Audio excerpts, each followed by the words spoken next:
Hi, so my name is Paige, and today, as you can probably tell by the title, I'm going to talk about my journey from I started as a Christian, and then I transitioned into somewhat African spirituality, to New Age, and back to Christianity and Jesus. I have an 11-week-old puppy, and he's outside right now, and he thinks he's a house dog. He's a German Shepherd, and you might hear him whining at the door. He's fine. Okay. So I started off, as I said, I was raised as a Christian. I grew up in the church. We would go to church every Sunday. We would go to Bible study on Wednesdays with my mom. My dad wasn't too much into it, but my mom definitely was. I also grew up in a predominantly white area. And when I say predominantly white, I mean like 90% white.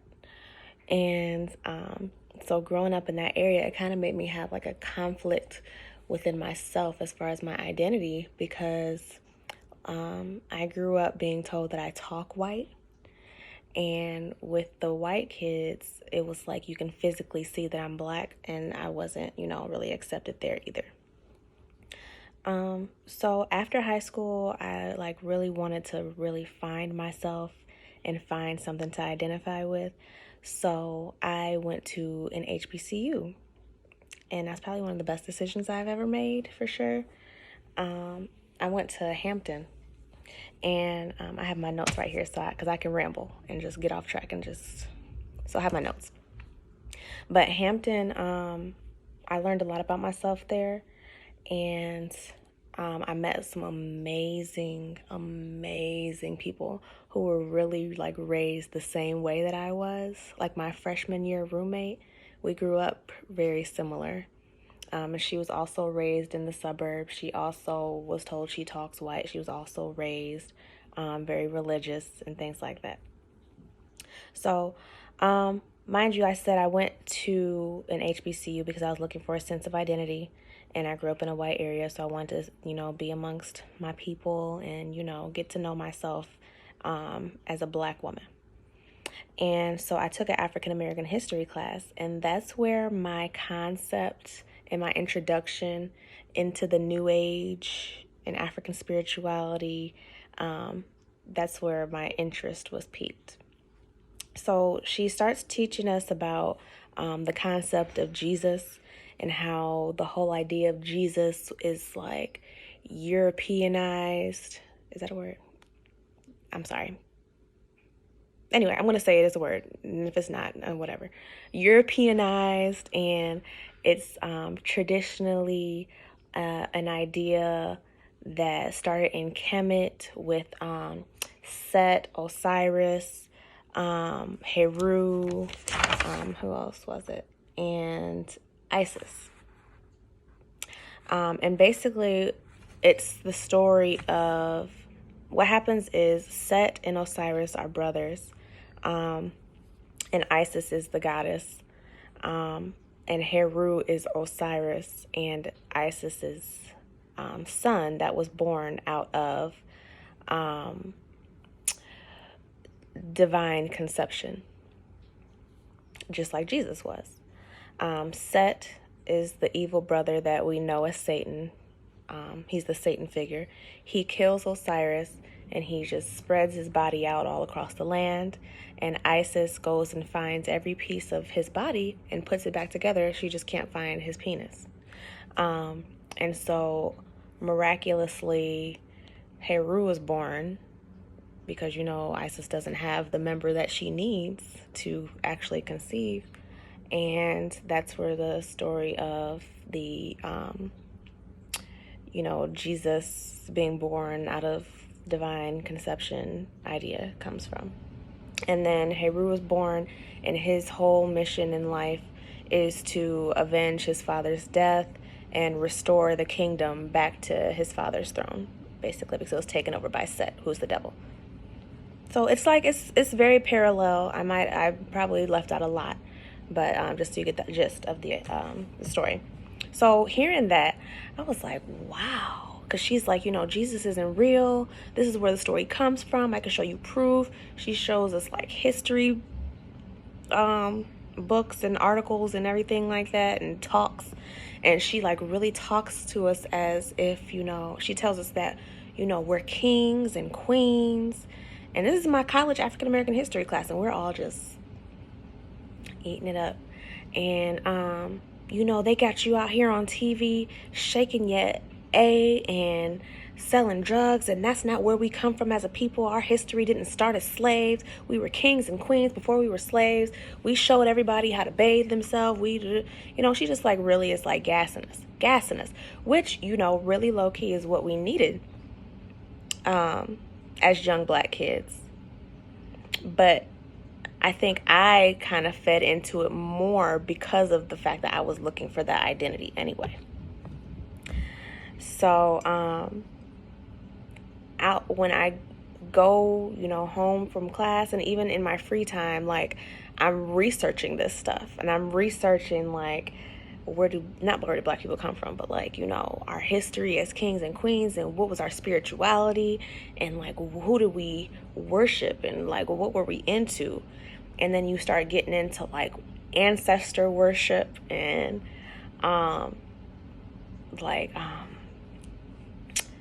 what's that called? Offerings and things like that. And I was never ballsy enough to like worship my ancestors, because I think it's because in the back of my mind I still had that Christian upbringing, and I was like kind of questioning both sides. So I kind of wanted to play it safe. And I messed myself all the way up. I was doing too much. And so anyways, I'm doing my own research, and I come across law of attraction. And law of attraction is kind of like the safe introduction into everything for me, because it's like, okay, I still believe in God. I don't believe in Jesus anymore, because as I was just told, Jesus is a man-made concept, and he was forced on us as slaves, and it was beat into us, and it's not real, and we're not supposed to worship Jesus as black people, right? And so I totally rejected Jesus altogether, but I still believed in God, okay?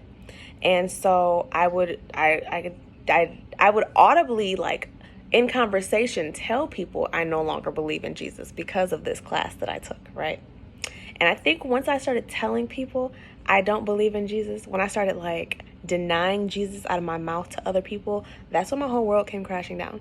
Because beforehand, I've always been like kind of bubbly and like friendly, right? And once I started denying Jesus out of my mouth, like, I just lost friends out of nowhere. Like, it was hard for me to make new friends. It was hard for me to meet people. Like, I never, ever had an issue getting a job, even one that I wasn't even qualified for. I started denying Jesus. I couldn't get a job anywhere. Like, I had no money. This isn't all in college. This is like, after like a span.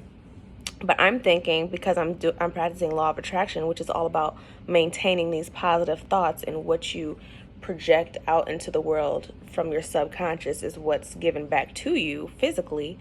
I'm thinking, okay, well, maybe my mentality is just not right. Maybe I'm just like not positive enough. So let me just go over here and get some sage and just burn this sage right quick and get all this negativity out of my space, not knowing that the sage that I'm burning is actually inviting more negativity into my space. It was just a whole loop of just mess. Just mess. So it got to a point where it's like,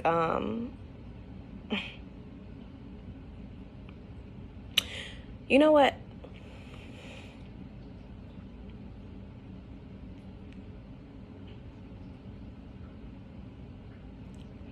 What I realized about the law of attraction stuff that I was doing is that it got to a point where, as I'm doing all this research and practicing all this stuff and buying these crystals and trying to do everything myself, I mentally started to believe that I was my own God. And I would tell people we are gods on earth.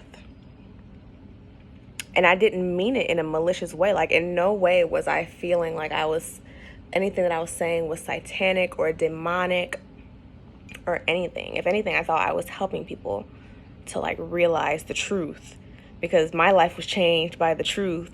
And so I'm sitting here trying to change other people's lives and tell them the truth and see them, like, bring them to the light and things like that. And that's why this video is so necessary, because I was out here spewing this to everybody who would listen. And I have to do the same. It's just, you can't publicly denounce somebody and then privately try to get them back in your good graces. You know what I mean? It's just, anyway, the problem is I was trying to do it all myself. That's what I'm getting to. I just completely stepped away from my notes. I told you I ramble. The problem is I was trying to do it all myself. I was my own God. Everything was on me. If my mentality wasn't right, my life fell apart, and it was my fault. It's my responsibility to buy these crystals and burn this Palo Santo to get all these negative spirits out, not knowing that I'm inviting more spirits in. It got to a point where I would be dead asleep. Not even exaggerating, not joking. Everything I'm about to say, take it literally, because this is exactly literally what happened. I would be dead asleep, and this happened to me multiple times. And I'm laying there, knocked out, and I would hear, it's like somebody in my ear, like sitting next to me, yelling, screaming in my ear, like trying to burst my eardrum, scream, "Paige!" and wake me up out of my sleep. And that's happened to me multiple times. And it's happened to me when I was awake. It wouldn't be as loud when I'm awake, but I would hear my name when I'm awake in the same room as me, yelled out, not in my head. It's not a thought in my head. It's not like some creeping thought or anything. It was somebody was in my room saying my name out loud.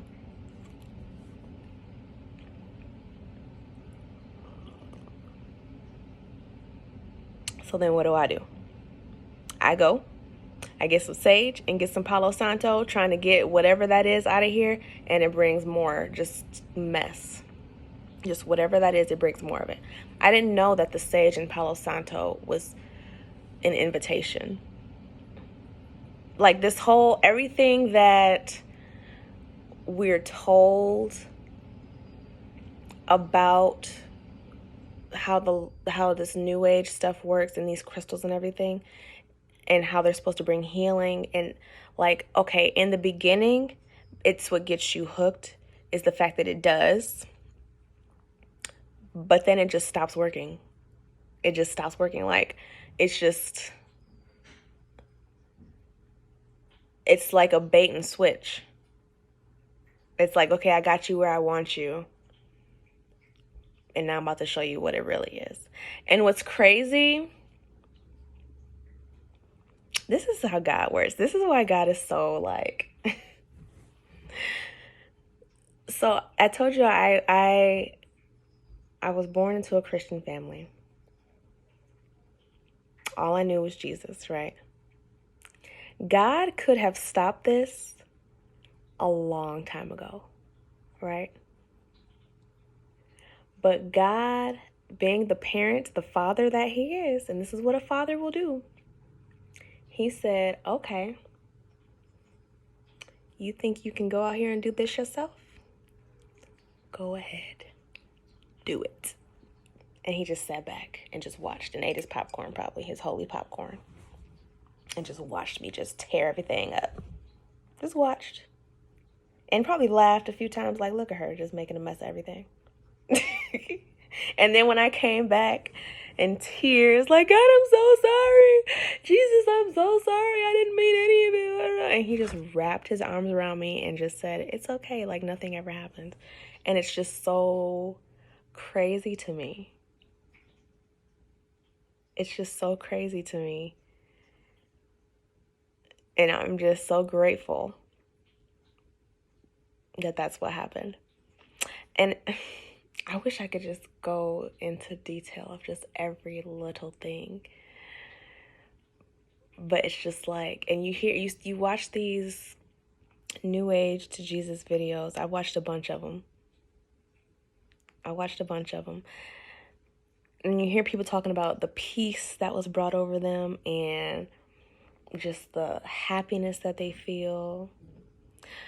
You know what's crazy is when I was into the New Age thing, bordering on witchcraft, mind you, with the crystals and everything, bordering on witchcraft, I wasn't willing to call myself a witch, you know. But I was open to it. That's the scary part. That's the scariest part, is I was open to it. Because I would read in these Black women spirituality groups that I was in on Facebook about these women doing witchcraft and spells and things like that. And they would talk about how, you know, a real witch, she only uses her power for good, because she knows that if you were to use your power to harm someone, it will come back to you. So in my mind, naively, I'm like, okay, well, these witches are out here just using their power for good. As long as I do things for good for me and other people, then I'm okay. I was open to the idea. I was open to it. That's so crazy to me. It's like the rabbit hole. Like once you're in it, it just sucks you deeper and deeper and deeper. And like you just keep meeting all these people who are into the same thing. You just keep meeting all these people. How convenient is it that I kept meeting all these people who are into the same thing?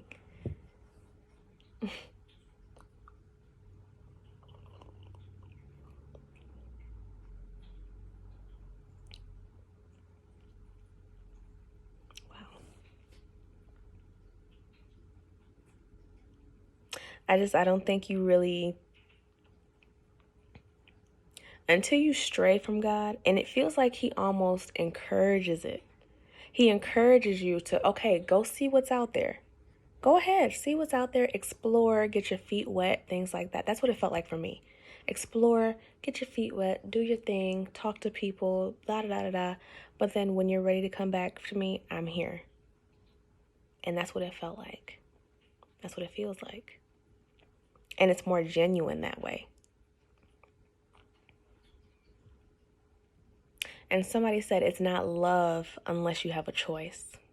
I think it was Pastor Michael Todd. It's not love unless you have a choice. And to be honest, he is the reason why I completely repented and turned my back on the New Age mentality. Because my cousin sent me one of his videos. I'd been looking for a church to go to. Like I was kind of thinking like I want to get back into Christianity, but you know, Jesus, I'm still kind of not sold on the idea of Jesus because of that, you know, class. But I feel like I need like a sense of community. I need a sense of community because New Age isolates you too. I don't know why. I don't know what that's about. A lot of the people actually who I know who are like really deep into it are like isolated. And everybody talks about how they need friends and, you know. But anyway, she sends me a Michael Todd video. And he's with Transformation Church.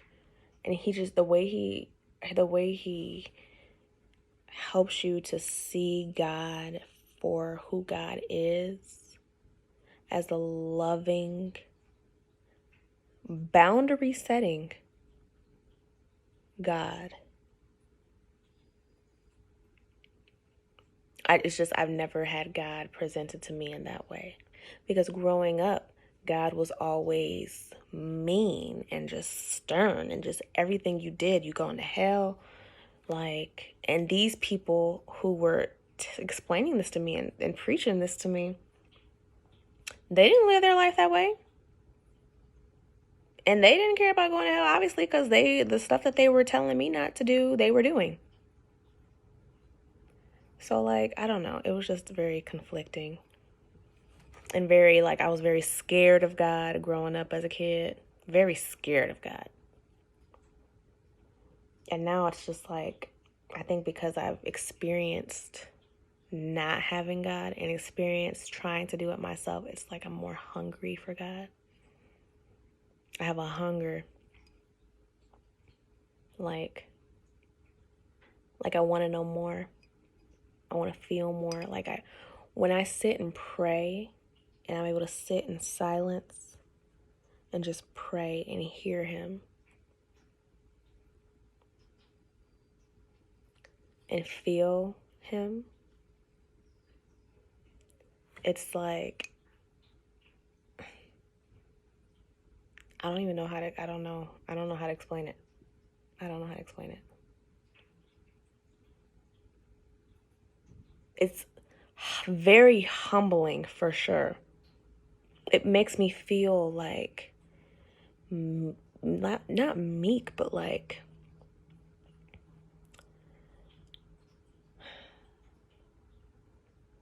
I don't know. The analogy that I want to use, I don't know if it's appropriate to put in terms of God, but if this is inappropriate, forgive me.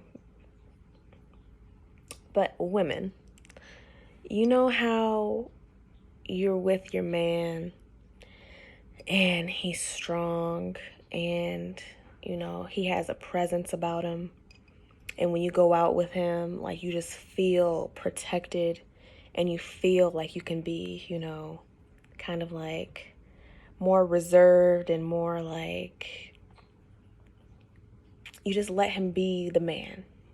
You know what I mean? And you're able to like be like more in the background. Not the background. I don't know. And you know what I'm trying to say.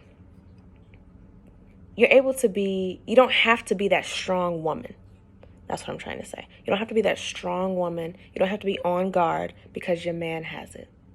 Okay? That's what I'm trying to say. That's how it feels. Like, I don't have to be anxious. I don't have to be paranoid. I don't have to think about what's coming next. What am I going to do about this? I don't have to feel like that.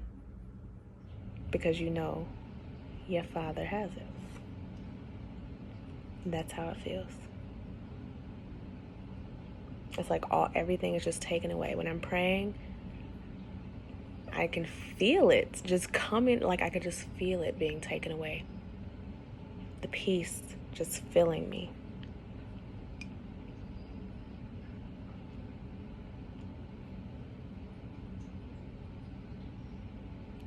I don't want to make this video too long, but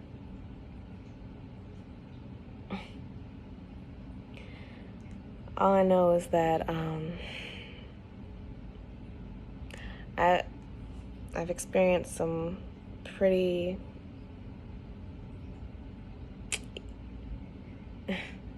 crazy things. Like, when we first moved into this house, I call myself cleansing this house with sage and Palo Santo. And then all of a sudden, next thing I know, the stuff I hang up on my walls will just fall down. I'm sitting here looking at it. There's no like wind, nothing, just falling off my walls. I put it back up, fall right back down. It's like almost like it'd be smacked down because it would like fly off my walls, and I'm looking at it. And my mom would be here too. My mom would sit here next to me, and she'd look at me like, what's going on in your house? And in my mind, it's like, oh, I need the sage. Not knowing the sage is what got him here in the first place. Like, it's just a cycle of just mess, y'all. Like, you don't need all that. We don't need all that. We don't. Just pray. Just pray. Whatever you're feeling, upset, anxious, anything about, just pray. If you don't know how to pray, it's not really a how to pray. It's just talk to him. He just wants you to talk to him. I don't use any type of special verbiage. I don't use any type of like advanced vocabulary. He doesn't need that. And that's like so beautiful.